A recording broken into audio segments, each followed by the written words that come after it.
If we could, please stand for the Pledge of Allegiance.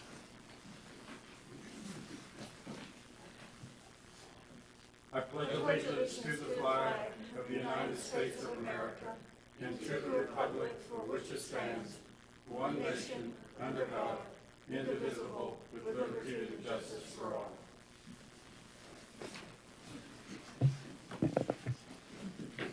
Let's have a roll call, please. Chairman Severs. Here. Vice Chairman Spidell. Here. Secretary Richardson. Here. Member Grant. Here. Member Rice. Here. Member Aton. Here. Member Porter. Here. Alternate Member Riley. Here. Alternate Member Childs. Here. Thank you. We have a full slate with us, with commission members, and appreciate the fact that our alternates are here also participate in the process. So we do have a quorum. As you can see, we are doing some social distancing up here, which I think is highly appropriate under the circumstances going on in our community.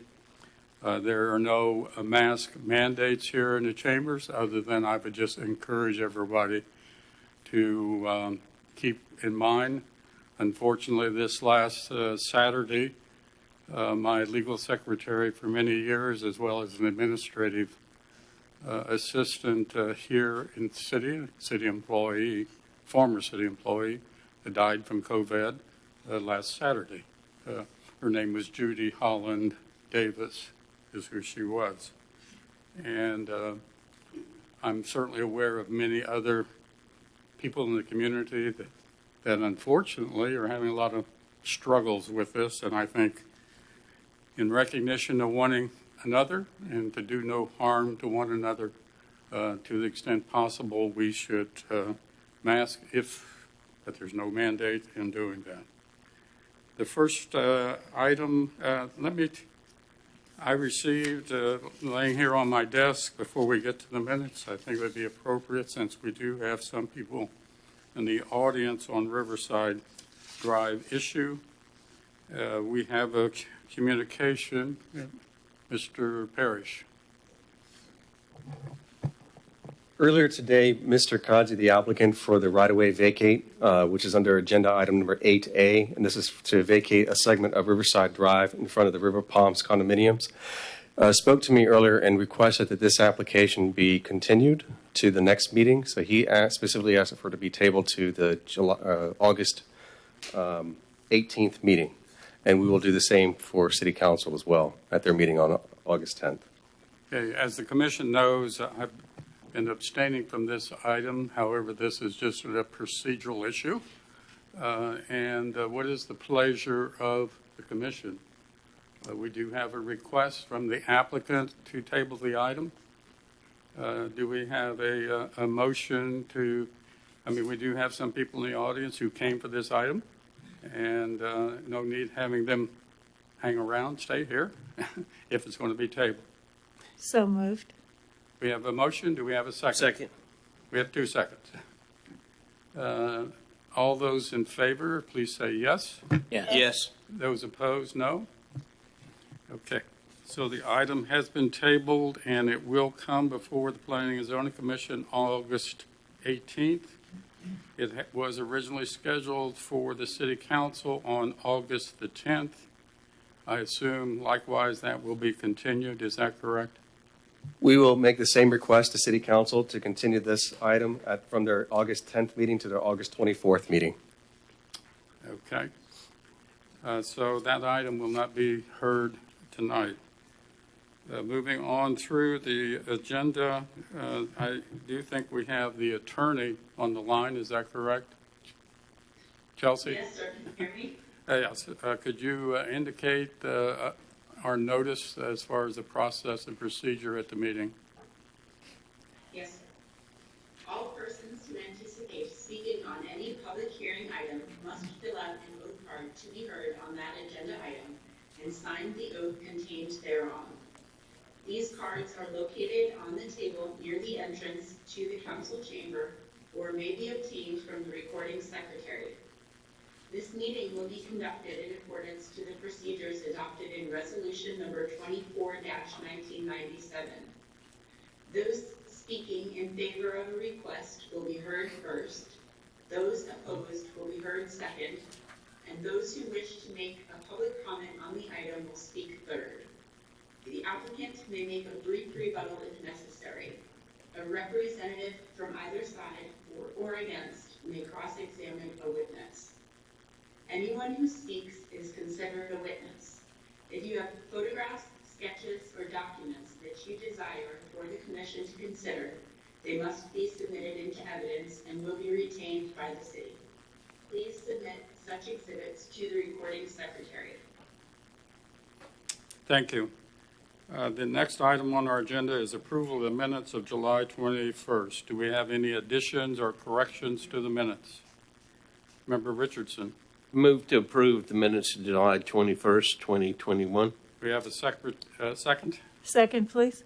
Okay, we have a second. All those in favor, please say aye. Aye. Opposed, no. Okay, so that passes. The next is the quasi-judicial process or procedure as such. We do have one item on the agenda, which is an item 9A, which is the CUP 4-2021 Enterprise Rental Agency, which is a quasi-judicial item. The procedure is basically as follows. Certain items under old and new business may be public hearing items, and our quasi-judicial items, which are identified as I just identified. The quasi-judicial procedure will be conducted in accordance with procedures adopted in Resolution 24-1997. The recording secretary have all persons wishing to speak signed an oath card, and if not, anyone wishing to speak must submit and sign an oath card at this time. So if there's anyone in that item, please submit your oath card. Staff, have all public hearing agenda items been properly advertised? Yes, sir. Thank you. Has any commission member visited the site or spoken to any member of the public regarding a quasi-judicial item? Certainly the location of this property we're all familiar with, driven by hundreds of times. In the event a member has received an ex parte, verbal, written, or electronic communication, the identity of the person with whom the communication took place and the subject of the communication must be disclosed, including opinions, facts discussed. Any written communication must be made a part of the record. Site visits must be disclosed. Does anyone have anything to disclose on this item? Besides driving by. Strand on. If we speak with staff about it, does that need to be declared? There's no issue. Okay. That's no problem. Okay, moving right along under old business that has been tabled to our next meeting, the new business, CUP 4-2021. Staff. Yes, sir. CUP 4-2021 begins on page 199 of 245 of tonight's agenda. The applicant is requesting a conditional use permit to locate a rental car agency at 1026 South Hopkins Avenue. The applicant is proposing to lease the front 1.1 acre portion of the parcel to operate the rental car agency. The property is owned downtown mixed use DMU and is within the Midtown subdistrict. Section 28-107A of the Land Development Regulations requires rental car agencies to obtain conditional use permit approval in the Midtown subdistrict of the DMU zoning district. The property has been used as a new/used car sales use since the 1960s. Per the submitted plan, the applicant proposes to utilize the existing building, parking, and access points for the vehicular access. Staff is recommending approval of CUP number 4-2021 to allow a rental car agency. And I don't believe we have any conditions currently proposed on this. Any questions of staff at this point in time? Not seeing any. Do we have any cards? We'll open the public hearing. Yes, sir. Bob Ziegenfuss.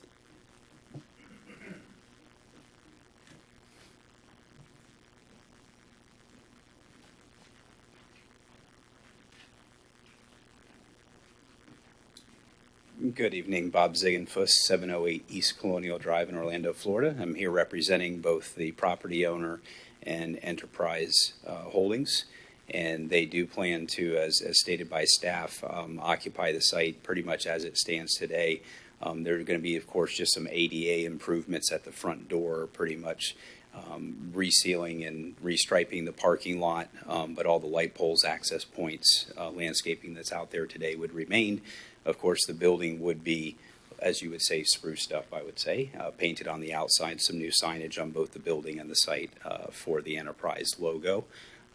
But other than that, I'm here to answer any questions that you might have of us this evening. Member Richardson. At several of the Enterprise rental sites, they also have Enterprise auto sales. Do you intend to do auto sales at that site? No, we're engaged with Enterprise throughout Central Florida, and they are looking at quite a few large facilities where they do truck rental, car sales, car rental, and one large facility. This is strictly going to be used for rental, and there'll be an on-site hand washing canopy that's installed, so that would be new towards the back of the lease area. But there would be no sales here. And it was originally built as a Chevrolet dealership in the 64, something like that. Gus Falk Chevrolet. Will the unique character of that still remain? The canopy out front being the unique character. So that's a great question. We're looking at that canopy now to make sure it's structurally sound. If you haven't been out there and taken a look at it recently, it is fairly rusted. And one of the things that we noted during our initial site visit, I did meet with the owner, who I believe is one of the longtime holders of that property. I think his family have been car dealers in the area for a while. I met him out there. He's aware of that. We're analyzing it to see the preference would be to have it repaired. Everybody involved in the project thinks it's the same probably as you do. It's a very unique characteristic of the site. It would be nice to see it painted, spruced up again, for lack of a better way to put it. So the desire is to save it, but it depends, as most things, how much it costs to repair it, if it does need to be repaired. Member Spidell. What, according to, the detailing and manual car wash, will that be fenced off or will that be totally exposed?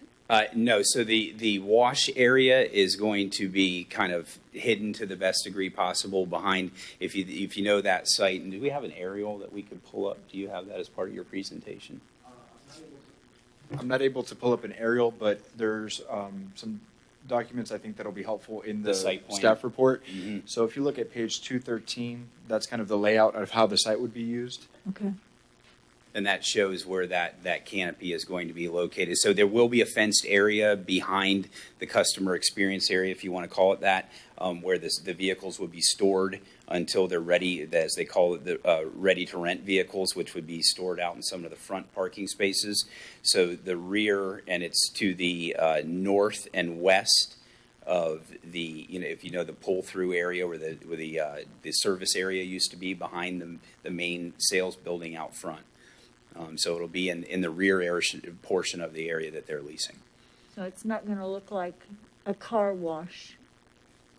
No, it's going to simply be more than likely an aluminum canopy structure where they're going to be hand washing vehicles. They have a it's called PAR system car wash, and it's a totally enclosed loop system, as they call it. You can literally fill it up with a garden hose to get the water into the tank, and then it's a recirculating system with a pressure washer that's done fairly much by hand with a pressure washer, and then that's intermittently going to be pumped out, just like you would see from a normal sewage pumping truck to take it to a disposal facility.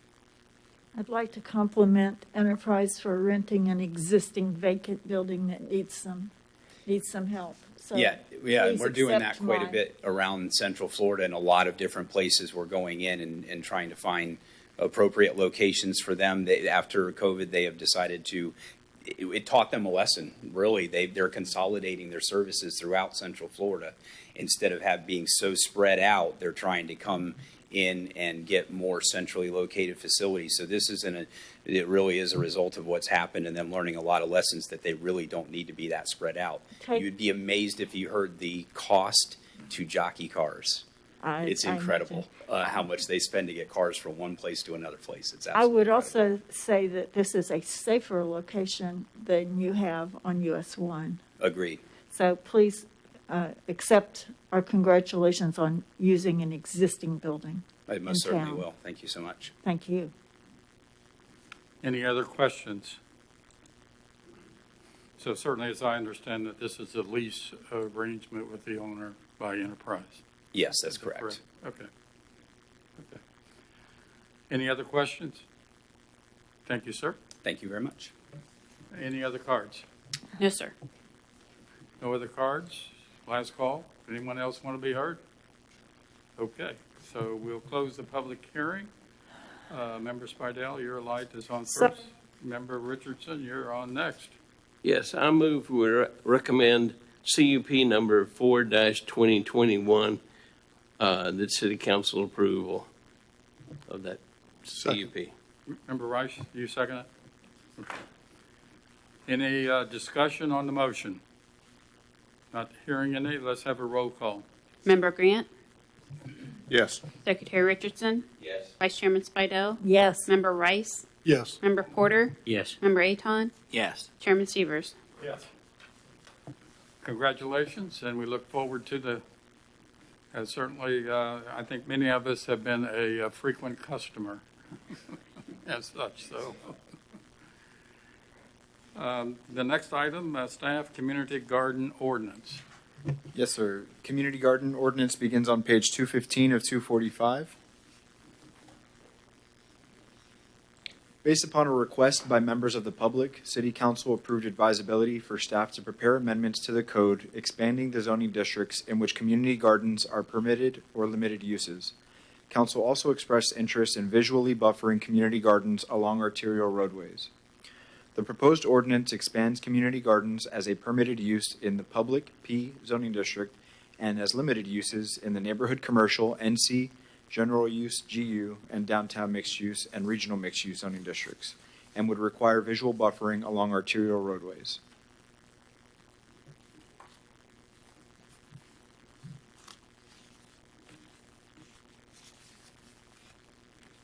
Anything else, sir? No, sir. Okay. Member Spardell.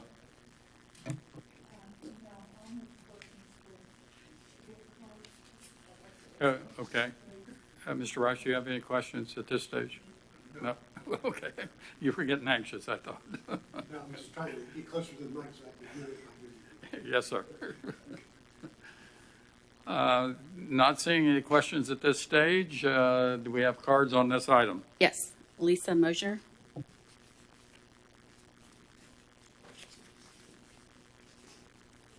She only gets half a minute to speak.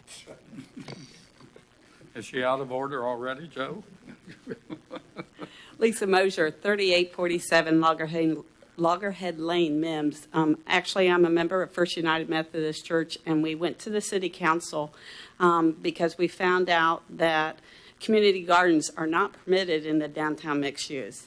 And what we're asking is if you guys would add the downtown mixed use where we could do it.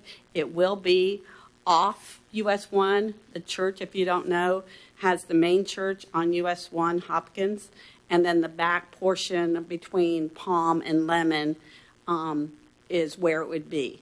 It is a grassy area. We already have water there, and we have shade there. We would not be using the whole lot. It's about 60 by 100. I've talked to community business owners downtown to see what their feelings were about a community garden downtown. They were all for it.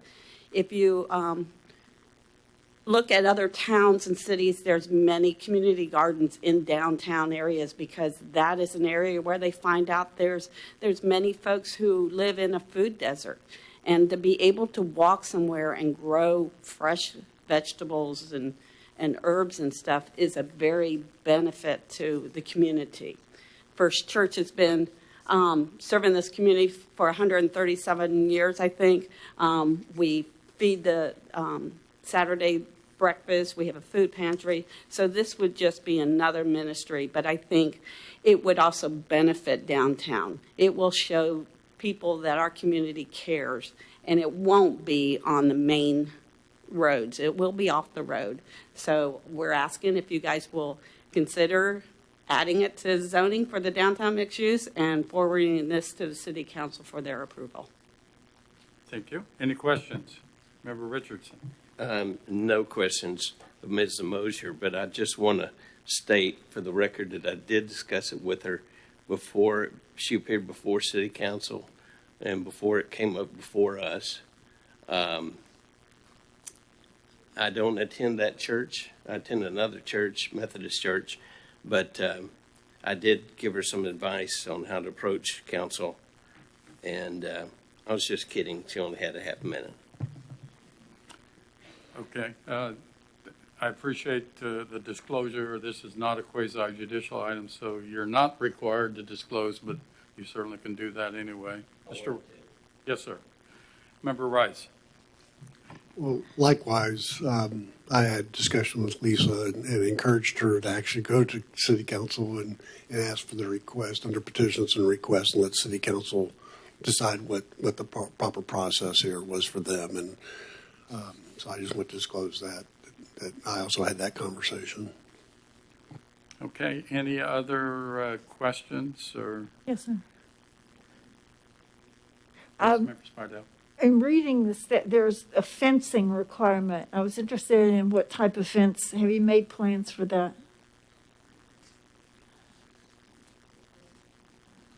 Yeah, if we have to have one. Come on up.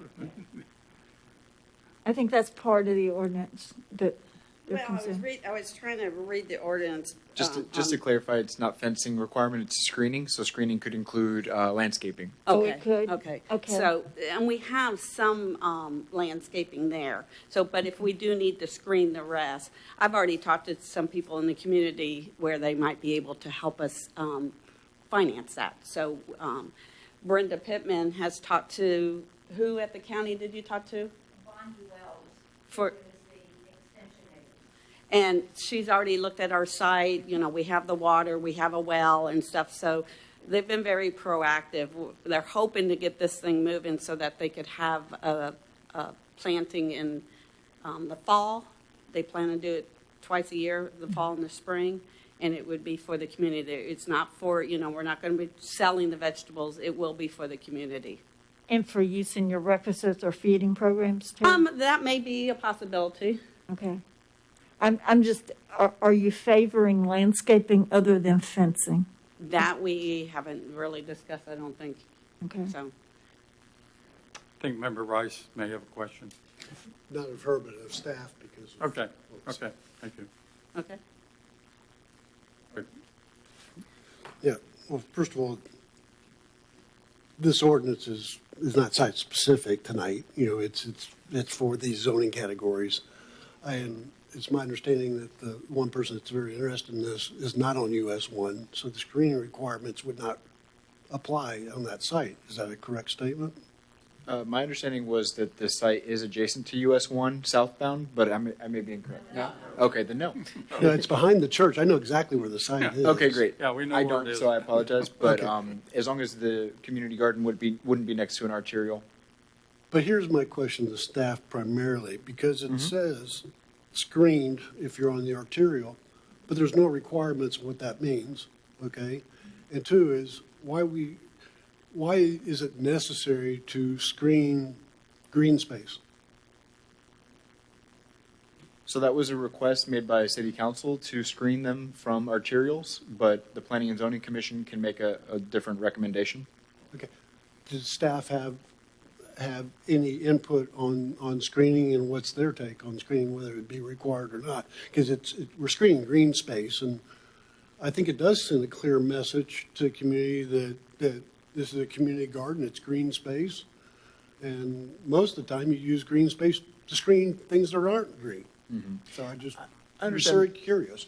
I understand that. I would say that there's also more to a community garden than just the plants.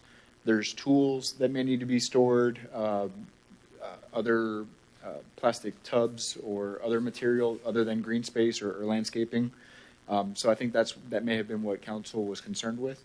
But those could be located and say they need to be toward the rear of the lot, not right on US 1. You keep the green space next to US 1.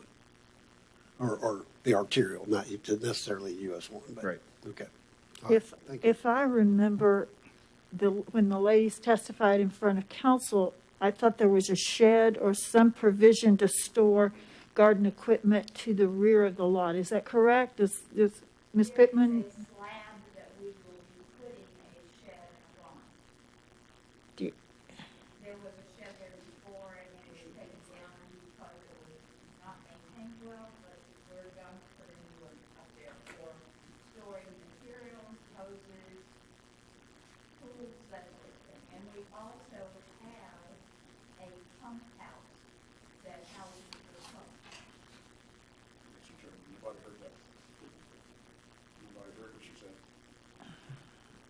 You want to come up?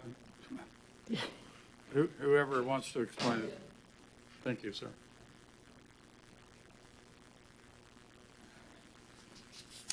There is a card on me. So I'm Brenda Pittman, and I live at 4490 Sherwood Drive.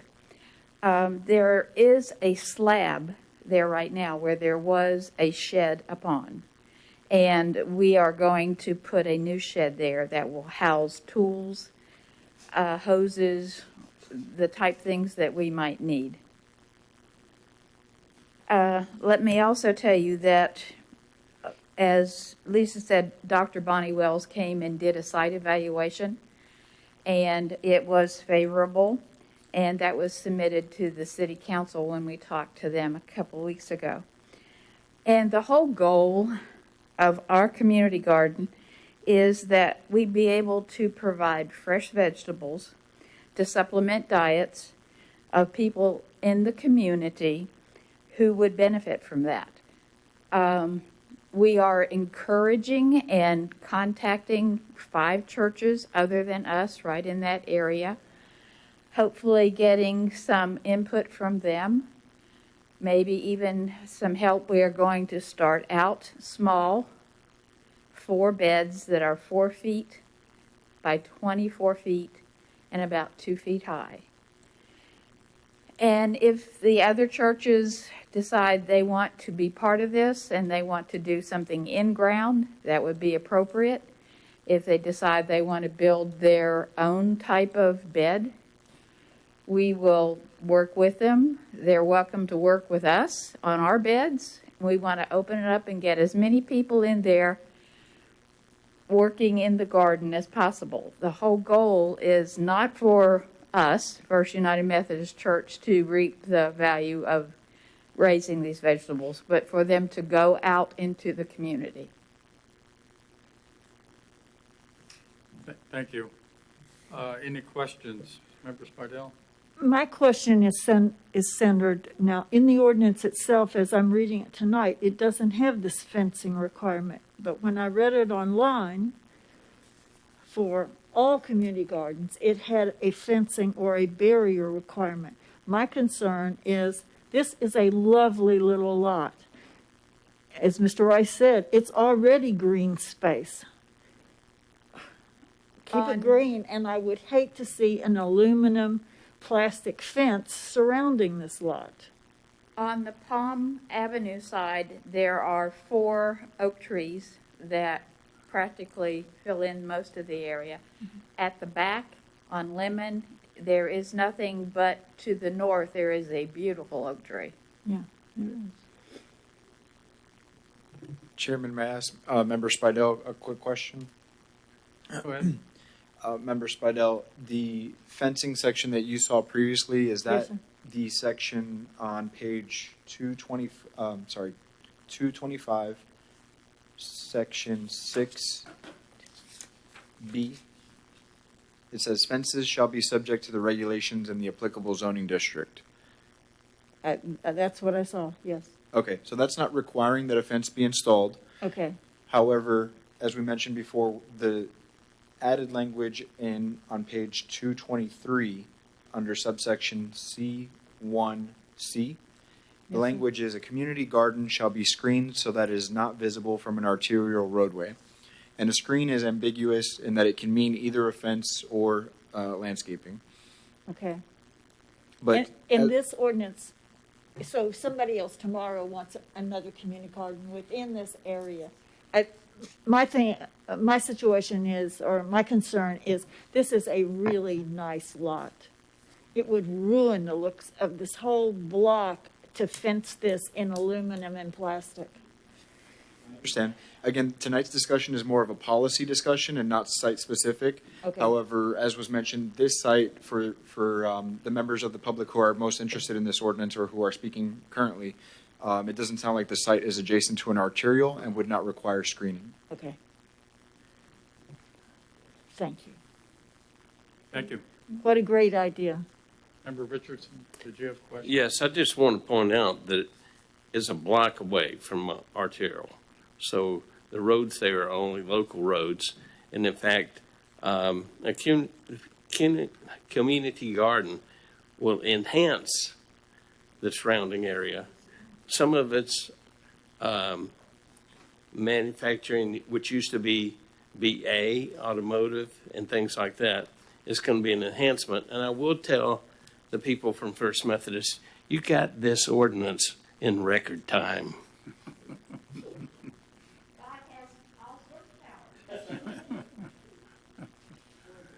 All right, we have any more cards? No, sir. Okay. No more cards. We'll close the public hearing. I just want to indicate I concur with Mr. Rice about really we want screening along arterials for a nice green space community garden. I'm not sure that's needed or necessary, so I concur with him on that. Member Rice, you're next. A couple more questions, staff. Let me get to.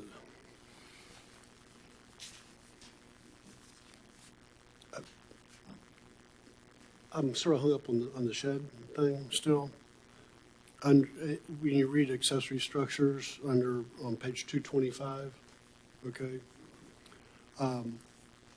it says no building or structure, and that's item 6A1. Building structures must be set back from the property line consistent with the minimum principal building setback of the underlying zoning districts, okay? Which is great. I think that's appropriate. And that would, most of them are 25 feet, except for downtown. I think it's 0. And the DMU is your building setback, okay, in the DMU. But some of the other things I've run into in the past is a shed is an accessory structure. I've seen permits denied for a shed on a property that did not have a principal structure on it. Is that an issue here? No. So in this case, the community garden is the principal use. And so the accessory structure is accessory to that primary use, the community Okay, garden. good. So we don't need to clear that up. Right. Okay. I think that really answers all my questions. If the commission wants to allow it. Yes. Yes, okay, come on up. Come on up. Come on up. Something you just said, Woody, about the permit for a shed. Is not a shed, if it's less than 120 square feet, a non-permitted item in? You don't need a permit, but you still have to abide by all the rules. Right, yeah. The shed's going to be smaller. So that's what I was, like, do we have to come back for a permit for the shed if it's small? Just because you don't hold a permit doesn't mean you can violate. No. We're not violating anything. Because I know you'll be watching, so. Because we bought a shed once. Member Richardson. Mr. Mayor, Mr. Chairman. No, sir. No, I'm ready sir. to make a motion. I move we recommend approval of the ordinance relating to community gardens. I second. We have a second. Any discussion on the motion?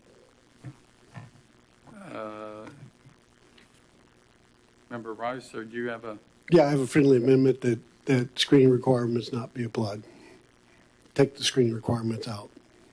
it's my friendly amendment if it's accepted by Okay, the. is that acceptable to Yes. the, yes, it's acceptable to the maker and the second. Any further Member Grant, any further discussion? So we are approving it with changes, right? With one change, yes. Okay, sounds good. Anyone else before we have a roll call?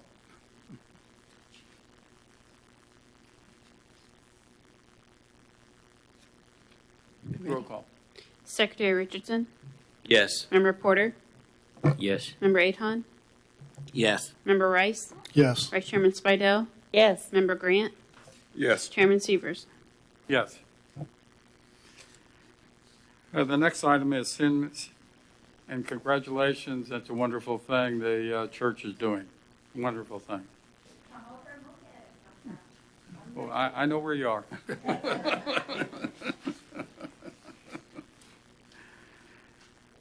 The semi-annual report, we have received the semi-annual report. I believe the staff is asking whether we approve and authorize its transmittal to the city council. Is that correct, sir? Yes, sir, correct. Member Richardson. Once I looked at it, the 5 pages represent a lot of things that this commission has done. And I hope city council reads it. And do you need a motion? Yes, sir. I move we recommend approval of the semi-annual report. Do we have a second to the motion? Second. We do have a second to the motion. Member Grant. Just a question. Help me out memory-wise, but the Premier Pawn Shop on US 1, was that a conditional use permit? Were we going to use, create a gun range? If it is, I didn't see it listed here.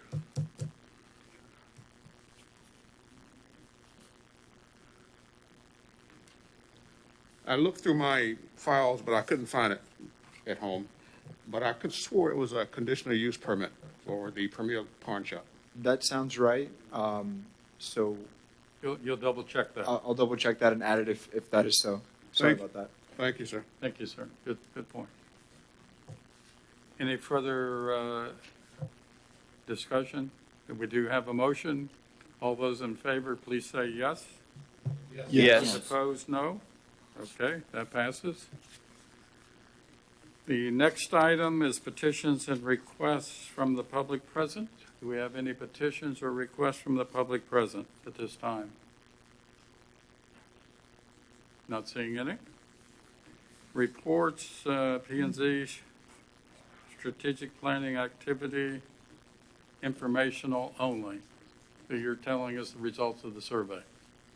That's right. Yes, sir. So I just wanted to thank the commission for participating in that activity. I thought we got some good feedback. I did want to ask the commission, the top ranked priority was the Indian River Lagoon, and we do have the Titusville Environmental Commission that has done a lot of work on the IRL. Would it be helpful to the commission to receive a presentation on some of the most recent projects that the city has worked on to improve the quality of the Indian River Lagoon? Would that satisfy the concern why this was ranked number 1? I think that's a starting point. Okay, great. A good starting point. Yeah, I would only recommend that the staff present their activity relating to Indian River Lagoon and the Environmental Commission be present. I think the Environmental Commission, and Mr. Rice is here, probably had significant input and asked lots of questions. And I think, at least I for one, would like to hear from the commission. So I don't mind a staff report, but I would like to have the TEC make a presentation as to what they're doing. And maybe we can have some valuable suggestions or not, and go from there. Anyone else have any thoughts? Do we have consensus at all as far as how do you want to proceed? Mr. Richardson gave his input, I gave my input. What is the consensus? I think that the Indian River Lagoon and low impact development need to get married. I think there needs to be a tie for number one in that. And I know that most of us have presented it like that. Mr. Rice, could you correct me if I'm wrong? Certainly, as I recall, the commission has had some excellent questions and suggestions. And we did not have a meeting because we did not have a quorum at our last meeting, but this wasn't on that topic anyways. But we've had a lot of discussion about the Indian River Lagoon. And a lot of our discussion really is the first thing we have to do is understand where we're at. And it was with sampling and figuring out what nutrients are really going out of the Titusville outfalls, all of them, into the river. What are those impurities? Let me just interrupt you there.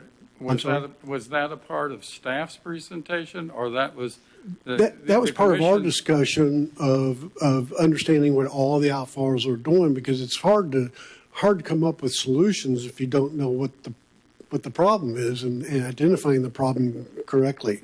Right. So that was sort of the discussion we had was, all right, how do we move forward with doing that? And then once that first phase is over, then we can have some meaningful dialogue on how do you address these different pollutants for the city of Titusville with our outfalls.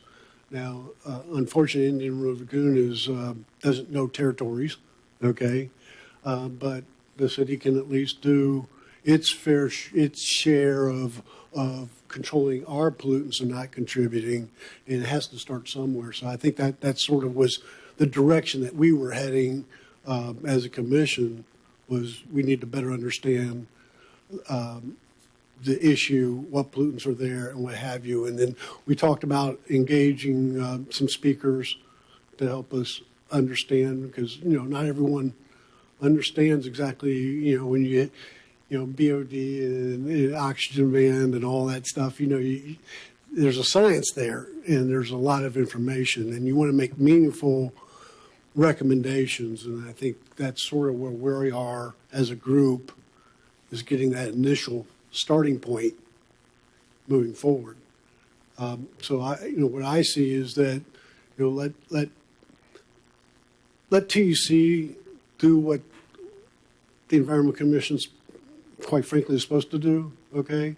And then report those findings to P&Z and to City Council. I think that's the natural progression here that needs to take place. And let that group be the arm that actually goes out and tries to provide and help provide you, along with staff, the information that will come up the ladder in the hierarchy that we have.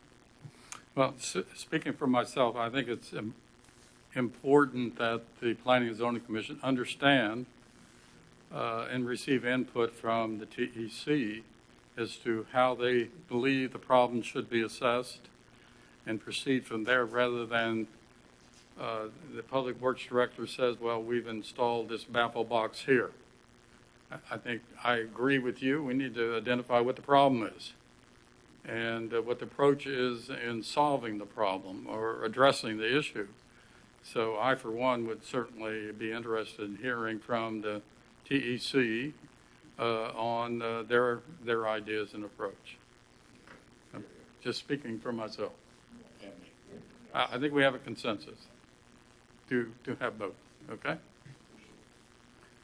All right, any other staff reports? We have the summary of action. Was there anything else as far as the planning activity or summary of action? No, sir. Okay, anyone have any questions on the summary of action? Not seeing any. City staff, do you have anything else, sir? No additional report. City attorney, any report?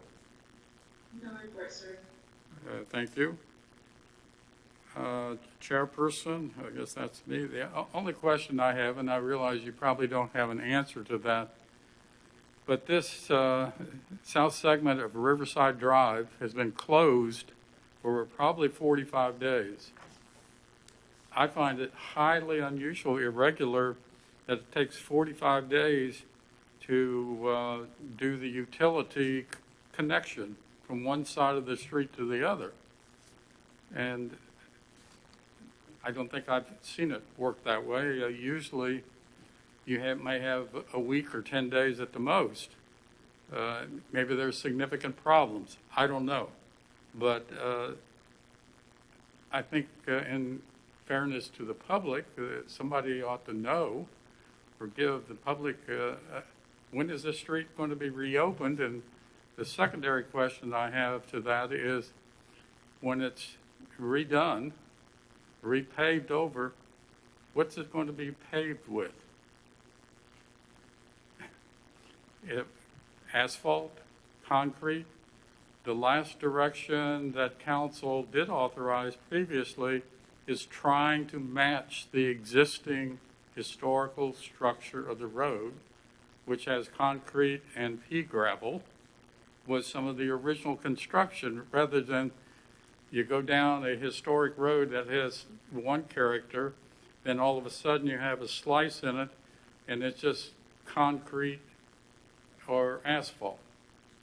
So I assume the city issued a permit to authorize the barricade and the cutting of the street.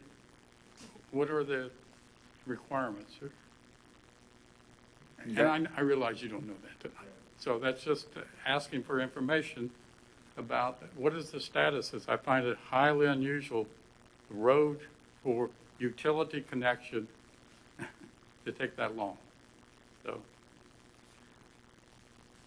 any other member have a report? Member Richardson, your light is on.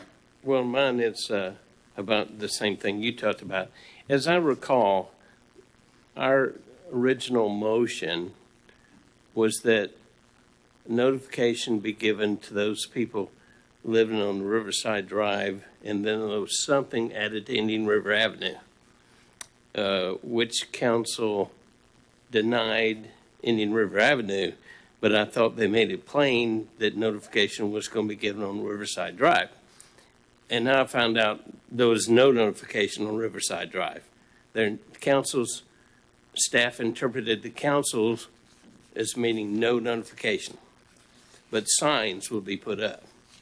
I noticed 3 signs earlier in the week, and it's down to 2. Are new signs advertising when they'll be heard going to go back up? I'm not familiar with the project and the status of the notification. Well, there's got to be some notification. I would just respectfully suggest that if the applicant asks to be tabled and it's going to be heard at a different time, the signs be updated. That's just common sense, isn't it? Okay. Does anyone in the commission have a problem with that? I don't see it. Okay. Thank you. Is that your request, sir? Yeah. Okay. Any other member have a question? Member Spardell? I'm just concerned about over 45 days, and I think it's been over 45 days. I know. And that signs appear and disappear. There's so much construction activity right there that it's hard to see what's going on other than a mess. Now, I know construction causes a mess, but I think it's an inordinate amount of time. I hope that staff gets my primary question of why it was requested to begin with. So if he's tabled it, I hope that that question will be answered. Why was the request made? For what reason? Okay, any other member have a comment or question? Not seeing any. The meeting's adjourned. Thank you.